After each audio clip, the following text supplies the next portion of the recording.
Ces personnes constituaient effectivement une menace dans la mesure où elles étaient connues comme appartenant à l'extrême droite violente, que l'une d'entre elles avait été passée à l'acte contre une mosquée avec un jet de cocktail Molotov, qu'il avait été permis d'apprendre qu'elles étaient lourdement armées à leur domicile et qu'il a paru essentiel, compte tenu des pouvoirs dont dispose le préfet dans l'état d'urgence, d'utiliser ces pouvoirs pour aller récupérer ces armes et neutraliser cette personne pour contribuer à la sécurité des Français. C'est des personnes qui vivent profondément xénophobes, profondément racistes, qui vivent dans une théorie du complot, qui pensent qu'ils seront attaqués et qui sont dans une logique aussi de survie.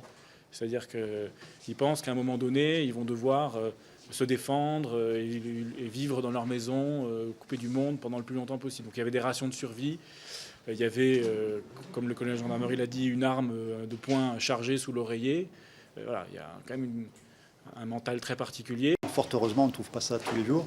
Donc chez le père, effectivement, on retrouve 29 armes de tout type, principalement des armes de poing, des revolvers, mais aussi des armes longues, des fusils de chasse, des carabines.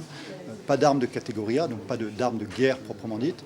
On retrouve aussi tout un grand stock de munitions, plus de 12 500 munitions, ce qui représente quand même 200 kilos, et tout l'arsenal en l'arme de poudre noire, sulfate de potassium, pour créer soi-même ses propres munitions.